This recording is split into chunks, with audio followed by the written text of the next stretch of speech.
اعوذ باللہ من الشیطان الرجیم بسم اللہ الرحمن الرحیم۔ اے ایمان والو،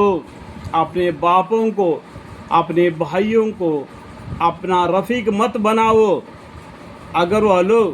کفر کو بمقابل ایمان کے ایسا عزیز رکھے کہ ان کے ایمان لانے کی امید نہ رہے، اور جو شخص تم میں سے ان کے ساتھ رفاقت کر رکھے گا سو ایسے لوگ بڑے نافرمان ہیں۔ آپ کہہ دیجئے، دیکھو یار، دیکھو آپ، میں نے پیغمبر صلی اللہ علیہ وسلم کو انڈائریکٹ میں نام آیا نہیں، انگلی دکھا رہا کہ بتا رہا ہوں، دیکھو آپ کہہ دیجئے کہ اگر تمہارا باپ اور تمہارا بیٹے اور تمہارے بھائی اور تمہارے بیویاں اور تمہارے کنبہ اور وہ مال جو تم نے کمایا ہے اور تجارت جس میں نکاس نہ ہونے کا تم کا اندیشہ ہے، تجارت مطلب بیپار کبھی ختم نہیں ہوگا ایسا اندیشہ ہے، اور وہ گھر جن کو تم پسند کرتے ہو، یہ گھر جو بڑے بڑے محل بنا لیتے ہیں، تم کو اللہ سے اور اس کے رسول صلی اللہ علیہ وسلم سے اور اس کے راہ میں جہاد کرنے سے زیادہ پیارے ہو۔ یہاں پر تین باتیں بتائیں، تو اللہ سے اور اس کے رسول صلی اللہ علیہ وسلم سے اور دین اسلام کے لیے اور اس کے راہ میں، دین اسلام کے راہ میں جہاد کرنے سے زیادہ پیارے ہو یہ سب چیزیں، تو تم منتظر رہو یہاں تک کہ اللہ تعالیٰ اپنا حکم سزائے ترک ہجرت کا بھیج دے۔ اللہم اکبر۔ اللہ تعالیٰ بے حکمی کرنے والوں کو ان کے مقصد تک نہیں پہنچاتا۔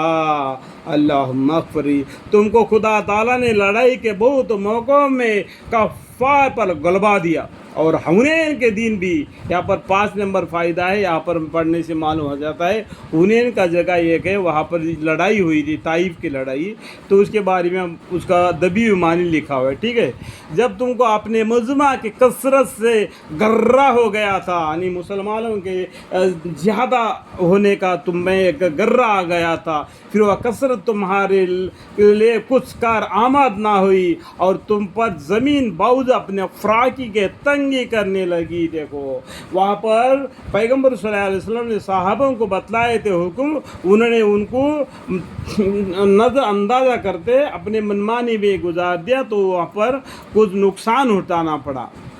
ٹھیک ہے۔ تو لڑائی میں آج زمین کھلا نظر آتا ہے، جب لڑائی کے وقت ہو جاتا ہے نا، یہ کھلا زمین اتنا تنگ ہو جاتا ہے نا کہ ایک قدم نکال کے دوسرا قدم ڈالنے کا موقع تک نہیں رہتا ہے،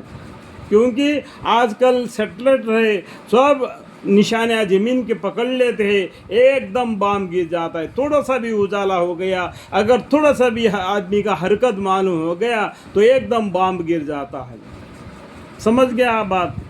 جب لڑائی کے موقع میں ہوگے تب معلوم ہو جائے گا، جبکہ تم کا اپنے مجمع کا کثرت کا سے گرہ ہو گیا تھا، پھر وہ کثرت تمہارے کچھ کارآمد نہ ہوئی اور تم پر زمین باوجود اپنے فراقی کے تنگی کرنے لگی، پھر آخر تم پیڑ دے کر بھاگ کھڑے ہوئے، پیڑ دے کر بھاگ کھڑے ہوئے، دشمنوں میں دوسرے طریقے طرف سے حملہ کر دیا، تو ایک دم مسلمانوں کو حیرت زدہ ہونا پڑا اور زمین اپنے فراقی کے بعد تنگی کرنے لگی، تو پھر پیڑ دھکا کر بھاگ کھڑے ہوئے۔ اللہم